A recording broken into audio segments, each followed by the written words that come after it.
Materi yang pertama yaitu prinsip-prinsip pengelolaan pembelajaran kelas rangkap. Prinsip-prinsip yang mendasari pembelajaran kelas rangkap secara khusus seperti yang diuraikan oleh W. Florentia Ivoni dan Sutikno pada tahun 2021 meliputi beberapa aspek penting sebagai berikut. Yang pertama, serentak dalam kegiatan pembelajaran. Dalam konteks pembelajaran kelas rangkap, pendidik dihadapkan pada tantangan untuk mengelola 2 kelas atau lebih secara bersamaan. Yang kedua, kadar waktu keaktifan akademik tinggi. Selama berlangsungnya pembelajaran kelas rangkap, siswa diharapkan untuk terlibat aktif dalam pengalaman belajar yang bermakna. Yang ketiga, komunikasi antara guru dan murid yang berkelanjutan. Ketika pelaksanaan pembelajaran kelas rangkap berlangsung, guru seringkali menghadapi tantangan dalam menjaga fokus perhatian pada setiap siswa, bukan hanya pada satu individu. Yang keempat, ada pemanfaatan sumber secara efisien. Sumber yang dimaksud dalam konteks ini mencakup sarana dan prasarana, serta sebagai sumber belajar yang dapat mendukung guru dalam proses pembelajaran bersama siswa.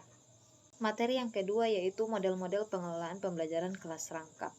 Adapun model pengelolaan dalam pelaksanaan pembelajaran kelas rangkap yang dikembangkan oleh R.T. Massaworth tahun 2015 terdiri dari beberapa jenis, yaitu model pengelolaan kelas rangkap 221, 222, dan 333. Setiap model pengelolaan kelas ini mencakup rencana pelaksanaan pembelajaran atau RPP, evaluasi, dan rubrik penilaian. Menurut Paidi tahun 2008, terdapat beberapa macam model pembelajaran kelas rangkap yang dapat diterapkan antara lain. Yang pertama PKR 221, yaitu 2 kelas, 2 mata pelajaran, 1 ruang kelas. Yang kedua PKR 222, 2 kelas, 2 mata pelajaran, dan 2 ruang kelas. Yang ketiga, PKR 333, 3 kelas, 3 mata pelajaran, 3 ruang kelas. Yang keempat, PKR 331, yaitu 3 kelas, 3 mata pelajaran, 1 ruang kelas. Materi yang ketiga yaitu kelebihan dan kelemahan model pembelajaran kelas rangkap.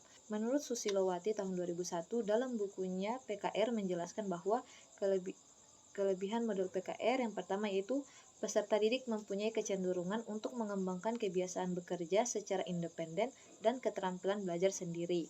Yang kedua, kelompokan di antara para siswa yang berbeda usia dan tingkatan mempunyai kecenderungan berkembangnya etika, kepedulian, tanggung jawab kelompok. Yang ketiga, peserta didik mengembangkan sikap positif tentang saling membantu satu sama lain. Kelemahan model PKR. Yang pertama, keterbatasan berbagai sumber belajar untuk menunjang pelaksanaan pembelajaran, terutama yang berupa buku-buku teks, bahan belajar yang lainnya, dan alat bantu mengajar.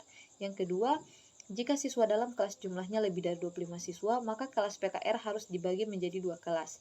Yang terakhir, tidak semua guru memiliki kemampuan mengelola siswa heterogen dalam ruangan yang sama. Materi yang terakhir yaitu tantangan yang dihadapi dalam pengelolaan kelas rangkap.